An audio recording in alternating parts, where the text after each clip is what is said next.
तो गाइस कहानी में आगे बढ़ते हुए टीम का हेड अपने लोगों से कहता है कि जो भी ग्लास के साथ यहाँ पर रुकेगा उसे कंपनी की तरफ से $70 दे दिए जाएंगे, क्योंकि ये सब लोग ग्लास का अंतिम संस्कार किए बगैर जाना नहीं चाहते। वहाँ पर मौजूद ग्लास का बेटा, वहाँ एक और शख्स और फीड्स ये डिसाइड करते हैं कि हम लोग यहाँ पर रुकेंगे, और अब ये 3 और ग्लास यहाँ पर रुक जाते हैं।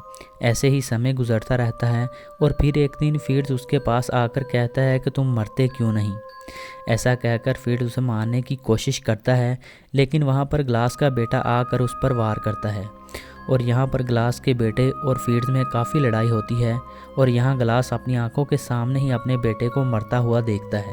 फिर फीड्स उसकी लाश को छुपा देता है। थोड़ी देर के बाद तीसरा लड़का भी वहाँ पर आ जाता है और उस लड़के का नाम होता है विजर। अगली सुबह फीड्स विजर से कहता है कि यहाँ आदिवासी वापस आ रहे हैं, और ऐसा सुनने के बाद फीड्स ग्लास को खींचना शुरू कर देता है। इसके दर्द की चिल्लाहट हमें सुनाई देती है और एक गड्ढे में वो ग्लास को डालकर ऊपर मिट्टी डालना शुरू कर देता है और उसे दफनाकर वो दूसरे लड़के से कहता है कि जल्दी आ जाओ। दरअसल फीड्स झूठ बोल रहा होता है और आसपास कोई भी आदिवासी नहीं होते। अब यहाँ पर ग्लास तड़प रहा है और मरने की कगार पर है। खैर वो किसी तरह से हिम्मत करके अपने बेटे की लाश तक पहुँच जाता है और वहाँ वो काफ़ी देर तक रोता रहता है। फिर उसे काफ़ी भूख महसूस होती है और उसे जो कुछ भी मिलता है वो उसे खा कर ही अपना गुजारा कर लेता है। ऐसे ही रगड़ते रगड़ाते वो एक नदी तक पहुँच जाता है और जब वो पानी पीता है तो वो पानी उसकी गर्दन से होता हुआ उसके गले से बाहर आ रहा होता है, क्योंकि उसका गला भी कटा हुआ था। खैर किसी तरह से आग जलाकर वो अपनी गर्दन का घाव भरता है और ये सीन बहुत ही सैड और इमोशनल होता है।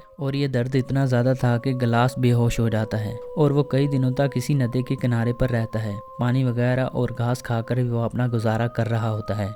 लेकिन एक दिन आदिवासी वहाँ पर पहुँच जाते हैं तो ग्लास उस नदी में कूदकर अपनी जान बचाता है। ऐसे ही समय के साथ साथ उसके जख्म भी काफ़ी हद तक ठीक हो जाते हैं, लेकिन अभी भी उसे खाने की काफ़ी कमी है। ऐसे ही एक रात उसे आग की कुछ चिंगारियां दिखाई देती हैं और वहां जाकर ग्लास देखता है कि एक आदिवासी ने बहुत बड़ा शिकार किया होता है। वो आदमी ग्लास को देखकर फौरन उस पर अपना तीर कमान तान देता है, लेकिन ग्लास कहता है कि मुझे खाना चाहिए। हालांकि ग्लास बोल तो नहीं पाता, लेकिन इशारों से अपने साथ हुए मुकम्मल वाक़े को बयान कर देता है। आदमी ग्लास को खाना दे देता है और कहता है कि तुम मेरे साथ ट्रैवल कर सकते हो। इसके बाद वो दोनों आगे का सफ़र शुरू कर देते हैं। कहानी में आगे क्या हुआ ये आपको तीसरे पार्ट यानी कि लास्ट पार्ट में पता चलेगा। मिलते हैं उस पार्ट के साथ, तब तक के लिए गुड बाय।